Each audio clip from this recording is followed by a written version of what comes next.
Ukraine was, is, and always will be a vital food security guarantor for the world. This is Henry Keane on UATV English, wrapping up the hard truth in easy terms in our weekly episode. Good afternoon. The Black Sea grain corridor has been ensuring the supply of Ukrainian agricultural products for countries in the Middle East, Africa and Asia. Russia withdrew from the Black Sea Grain Initiative on July 17th, endangering global food security. And that is a pure example of a blackmail and nothing more. Ukraine makes no demands on the agreement. We want it to continue operating and expand its capacity when and if necessary. We simply want our grain to be freely exported and reach people in need. Russian propaganda claims that Ukrainian grain was primarily exported to the EU and not to African and Asian countries. Well, let us talk figures and statistics to see if that is true.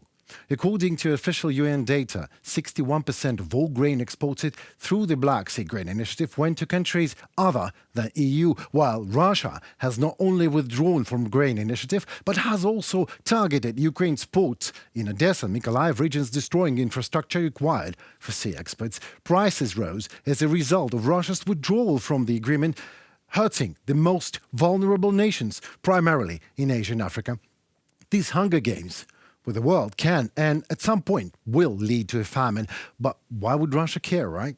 It is Russian business, nothing personal. Russia's killing the grain deal as well as its constant attacks on Ukrainian harbor infrastructure, navigation means and grain terminals are nothing more than cynical attempts to eliminate a market competitor, deliberately raise world food prices and gain profit at the expense of millions of people around the world. Russia needs money to continue its criminal war in Ukraine.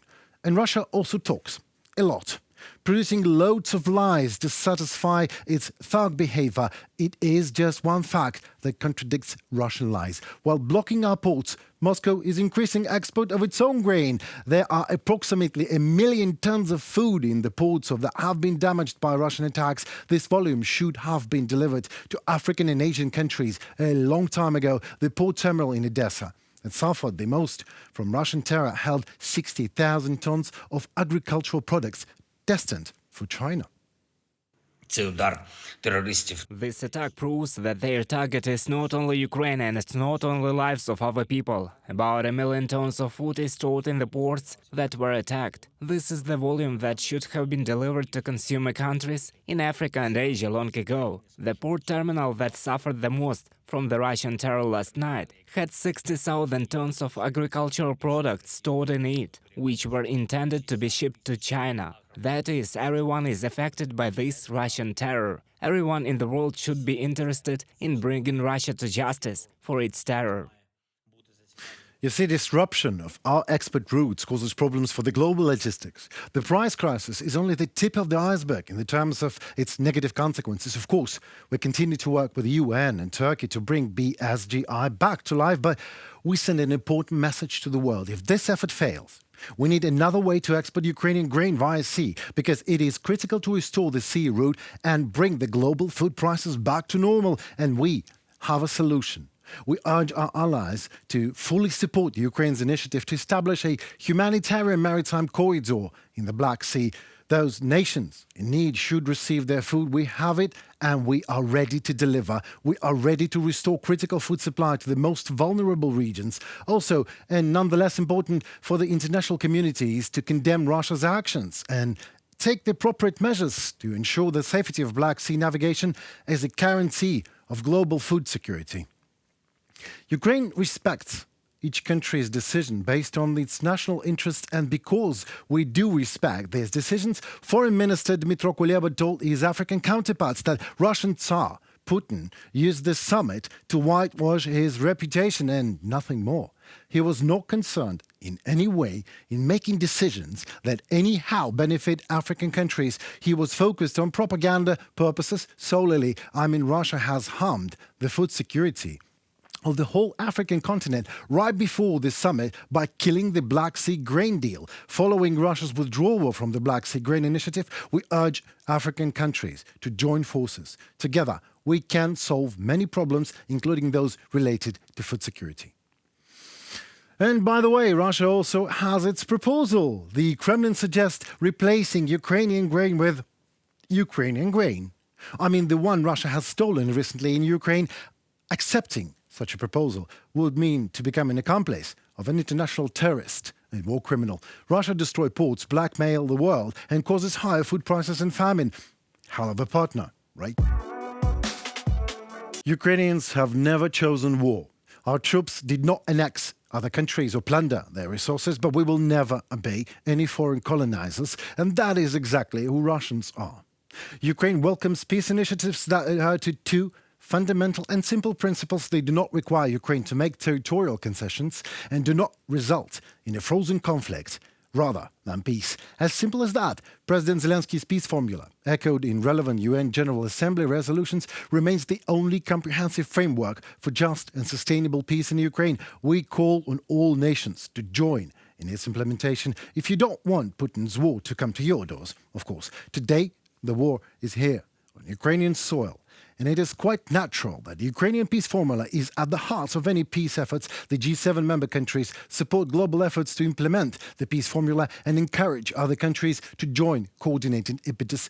Relevant UN resolutions support the peace formula's points. Every country can just choose a point to help it to be implemented, from Japan to Arab world, from Europe to Latin America, and all pieces of a peace puzzle are very important. Готуємо і перелік деокупаційних кроків. We are also preparing a list of deoccupation steps for Crimea. Comprehensive steps: security, economic and social. We can quickly reintegrate Crimea into the state fabric of Ukraine. In fact, the occupiers should already consider that while the Crimean bridge is still somewhat operational, they should return home to Russia. Crimea, like the rest of Ukraine, will be free from all Russian evil, starting with Russian missiles and ending with every Russian occupier. Russia will lose this war, and no missile will save it. There are well-known and established mechanisms for exchanging prisoners of war. However, Russia has taken and is holding in captivity thousands of civilian hostages. According to Ukrainian National Police, 8,800 civilians have been abducted by Russia since the start of the full-scale invasion and are still being held illegally, with over 10,000 people still missing. We are talking about Russia using civilian hostages as a tool of a genocide, and no less. No other modern conflict has seen such a scale of crime perpetrated. The international community simply lacks the necessary tools to address the issue. For example, unlike prisoners of war, civilian hostages cannot be exchanged because doing so would only encourage Russia to abduct even more. We urgently require new international instruments to punish civilian abductions and ensure the safe return of civilian hostages. Such mechanisms must be developed as soon as possible. We urge the UN, EU, the G7 and all other countries to work together to develop them and solve the problem. And I just wonder, when it comes to aggressor invading your country, and it is clear that peace comes by the means of war, maybe a sustainable and speedy weaponry deliveries for Ukraine can't help to solve the issue of a criminal Russian aggression? Just asking.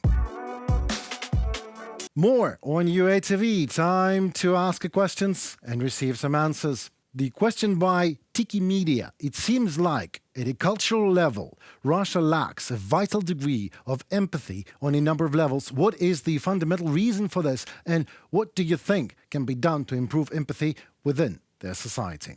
Well, first of all, dear user, thank you so very much for your question. Secondly, I just don't know how to make someone who never was good enough to be good enough. How can you make black looking white enough to call it white? And I mean, Russians think they are okay.